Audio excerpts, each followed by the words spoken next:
The old stamp store in Osage. Since the turn of the last century, it's been a general store, a hotel, post office, and now a pottery shop under the name Osage Clay Works.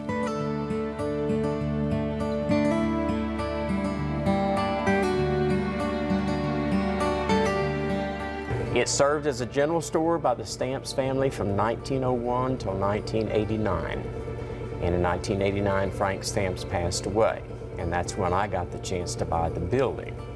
But I had moved here in '72, and I got to watch what was happening here, and this was just the most fascinating thing for a kid from Texas. I'd gone to Texas A&M, got a degree in architecture. I fell in love with clay in a workshop, and that's where this came from. But I moved to Arkansas with 40 raw acres. I was just as green as could be, but the dream was alive. Frank had no descendants. He was a bachelor. So there was a nephew who knew of my interest. We come to terms with the real estate, but there was a whole building full of antiques that I had never asked could I buy because I knew I didn't have the money. And as I'm writing the check for the property, they asked, what are we going to do with all this old stuff in here? And I dropped my teeth and I said, I assumed that there was going to be an auction. And they said, yes, we could have an auction, but then everything is sold and it's gone. And we really would like it to remain here. Could we come to terms that if we left it, you wouldn't sell it off? And we quickly shook hands on that deal. So all these antiques that you see here was left with the understanding that it's not for sale. As a result of that, there are people who have brought me things that Frank gave away. And they said, you know, you need this back. And one of the last things brought to me was Frank's banjo. Wow. That his father made for him in 1914. And he had been in a banjo maker's hands for the last 20 years. And he knew that I got to buy the building, and he said, here, you need this back. Now that's really neat, along with all these antiques and along with your pottery. I mean, this is just spectacular. That's what I think, but I'm prejudiced, man. So what are we making here today? Today I'm making salad plates. Right. I make handmade pottery that goes in the oven, dishwasher, and microwave. So I'm making parts of dinnerware.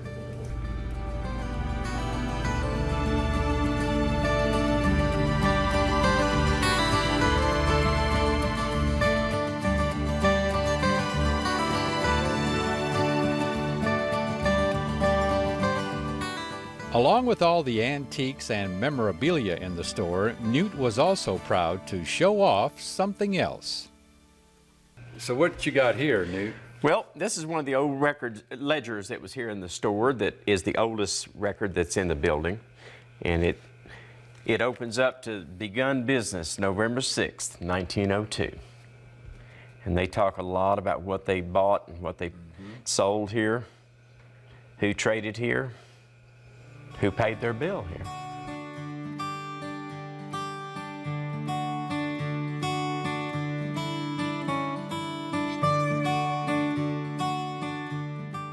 One year, there was one customer in particular who popped in who Newt says he will never forget.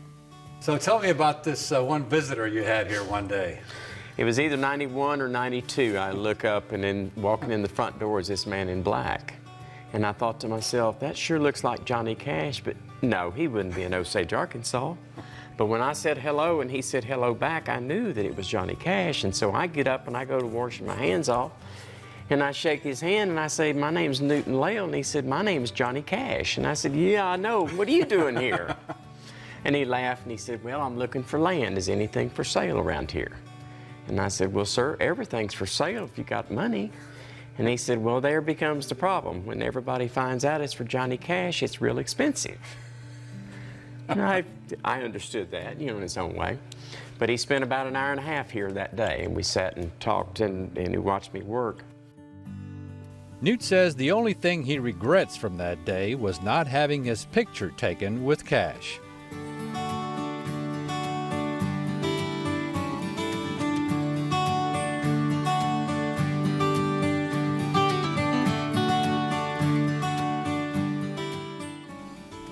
So drop in for yourself at Osage Clay Works. Watch the pottery being made, listen to the stories, and pick you out something that'll last.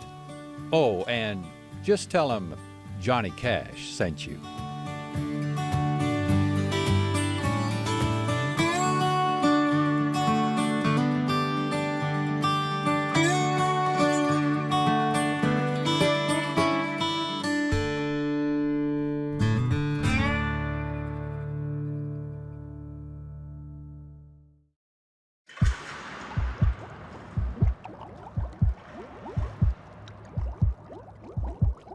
Next time you're in Hot Springs, strolling down Central Avenue at the other end of Bathhouse Row, past the Arlington Hotel, a really neat place to check out is the National Park Aquarium.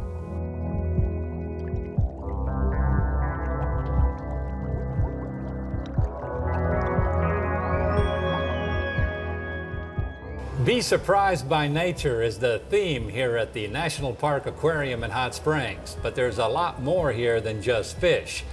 Take Slowpoke here, who's hiding. He's an African spur-thighed tortoise. Hey.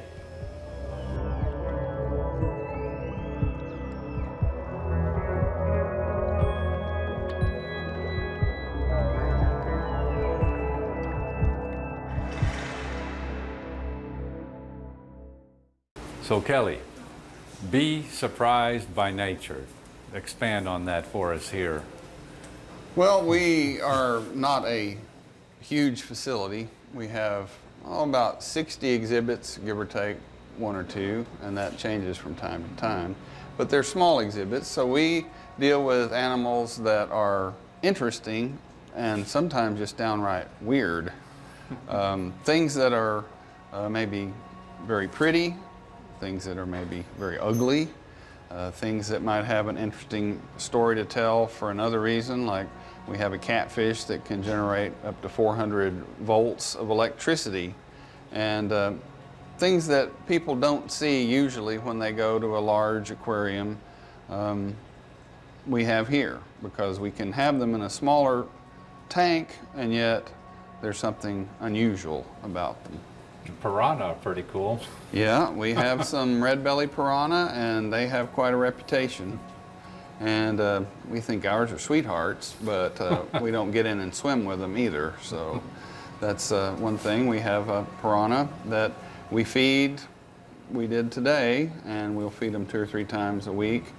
And we have also a moray eel, and we have a freshwater stingray, and we have some saltwater fish, and we have quite a few different freshwater fish, but people tend to also like a lot in the reptile department. We do not have snakes. We want to make that clear because we are afraid that we'd scare off more people than we'd bring in.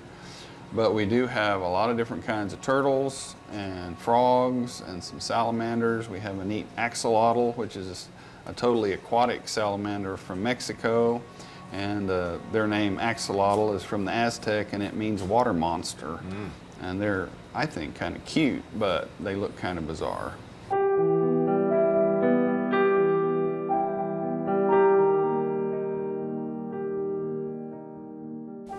Bizarre, intriguing, and fascinating, including chameleons, various dinosaur-like looking lizards, see-through fish, and fish with 4 eyes for topwater viewing and bottom view.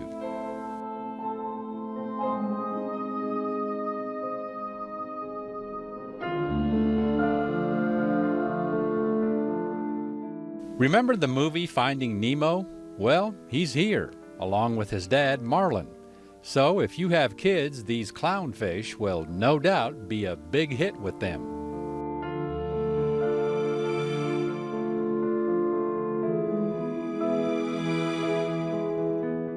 This is kind of a well-kept secret here in Hot Springs, and maybe after this we'll get the word out for you. Well, we certainly hope so. We love for people to come in, and usually when people come in, they say, we didn't know you were here, or it might be some repeat business that people have, you know, seen us before and they come back, and we always try to change up our exhibits and make things different and have more graphics and different kinds of things that are available for people. The average person can come in and maybe spend half an hour, but we have people that come in and stay for hours because you can just look at the animal and you can look at what it is, just the name, and leave it at that. Or you can look at the label and get the scientific name, where it's from, and then some things about it too, and then you can just stand there and watch it for a while and maybe watch it again before you leave, because they will move around and they will do things just as they would in nature. I kind of got close over there to Slowpoke, that tortoise. She's a sweetheart. She is. She's the queen of the aquarium, and people love to come in and talk to her, and she loves people. She will let you pet her, and she will follow you around and just do all sorts of things that a tortoise will do. They make really good pets. The 400-volt catfish and the piranha, not so much. The National Park Aquarium in Hot Springs. Step in for yourself and definitely be surprised by nature.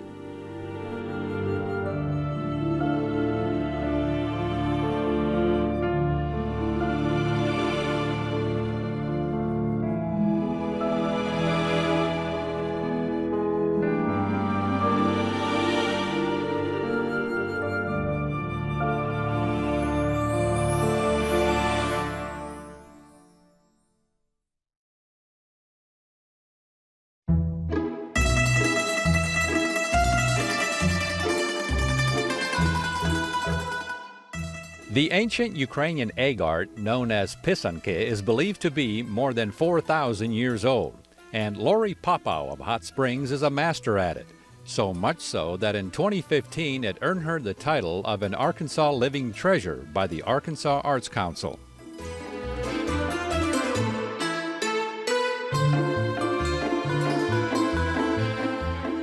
The word pisate in Ukrainian means to write, and pisanki is writing on eggs.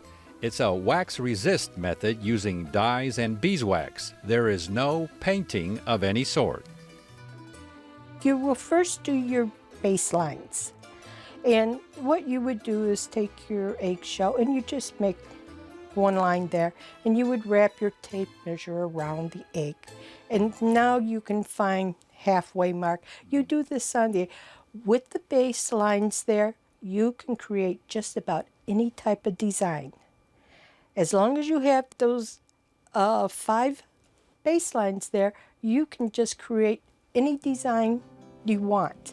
After you have your baselines on there, now you start taking your wax, your hot wax, and it's beeswax, and you start to seal in, mask in the color of the egg. It's white right now, so all your lines are going to be white. After you have done all your white lines, you have to remember, especially if you've drained this egg, to plug the drain hole. Now you take that egg and you put it in a dye. Years ago, we would start with the lightest color to the darkest, but we have found that we can start with a dark egg. We can put our egg in black dye first and do black lines instead of the white lines, do the black lines, and then wash off all of that black, and now we're back to a white egg. So with a lot of time and new products and techniques and all, the eggs are getting prettier, more intricate and prettier. So now you have your dyed eggs, and at the end, you keep on sealing in colors with the wax. And by the end, you have an egg that looks like a glob of wax. But when you take that egg and you either put it by a candle, that's the old way, is putting it near a candle, and the heat would start melting that wax off. You get to see all that beautiful work you did. Sometimes you get the surprise that you goofed up here or there, but most of the time you get this beautiful egg.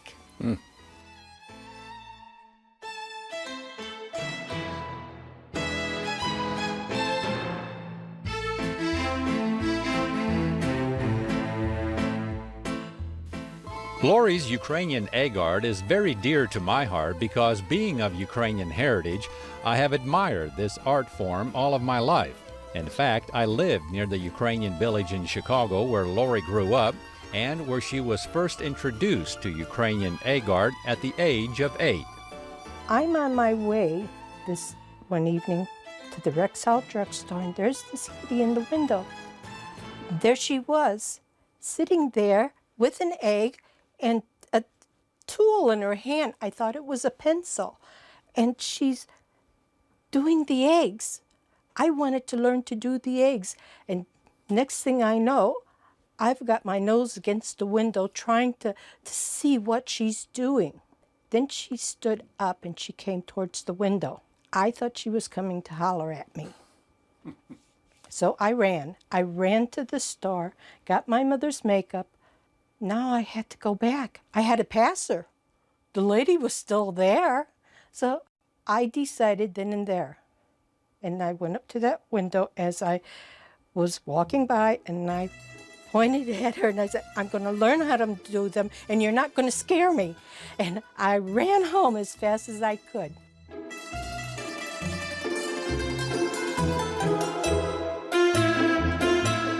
Lori was determined to teach herself, and so, with a lot of perseverance and patience, she began making some headway. This went on, and my problem was that I was getting better. My artwork was getting better, but when I would take my wax off, somehow my beautiful flowers would just be a smudge of color. It wasn't what I had put on there, and I couldn't figure out what was wrong until one day my mother came and she put a book on the table and she says, is this what you're looking for? And I go, well, but what is it? She says, take a look. And I start thumbing through it. And at the end, it said beeswax. As soon as I got my hands on some beeswax, I took off, and I haven't stopped.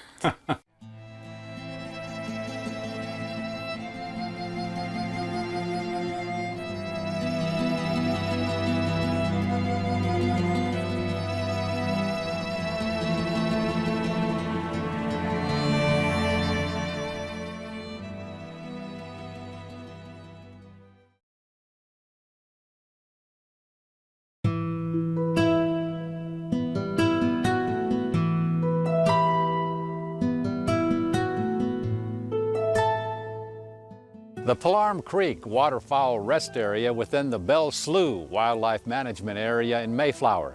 During the winter months, this is a pretty good area to view migrating waterfowl. Now, it may not look like it from here, but there's at least a couple thousand ducks out there.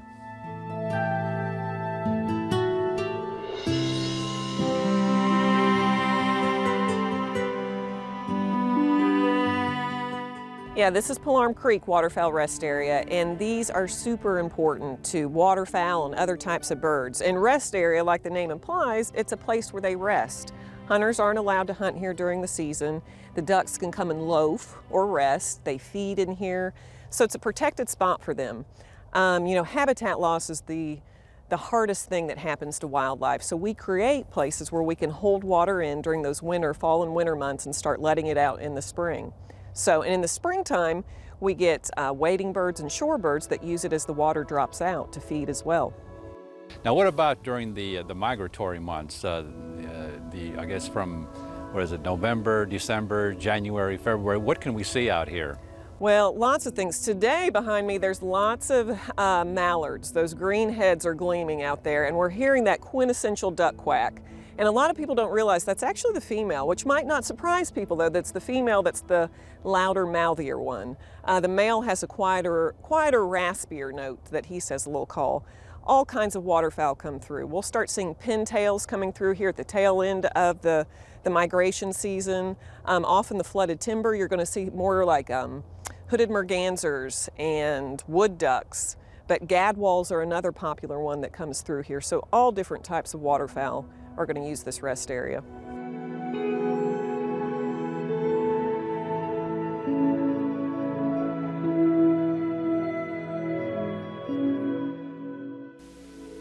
are at least 35 resident bird species, and up to 75 species have been counted during summer. Mounted binoculars are located at observation terraces, along with an impressive elevated photo blind at the upper portion of the nature trail.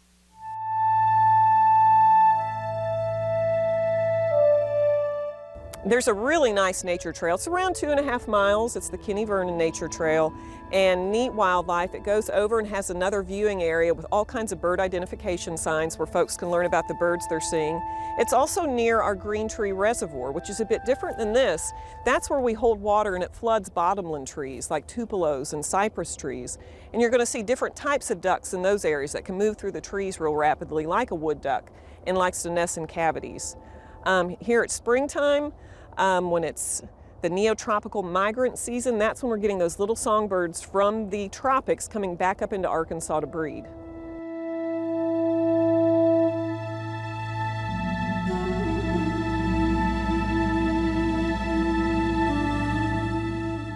The 118-acre Palarum Creek Waterfowl Rest Area is maintained and farmed by the Arkansas Game and Fish Commission to provide a constant food supply for the birds.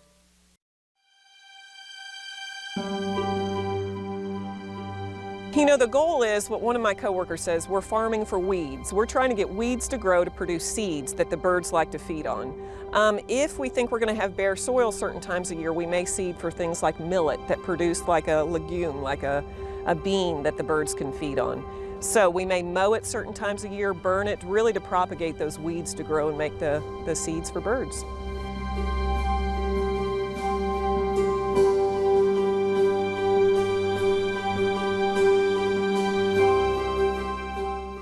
Even if you don't walk the entire length of the nature trail, if you happen to come here in the afternoon, by all means, stick around for the sunset. Providing the clouds cooperate, you will be in for quite a treat.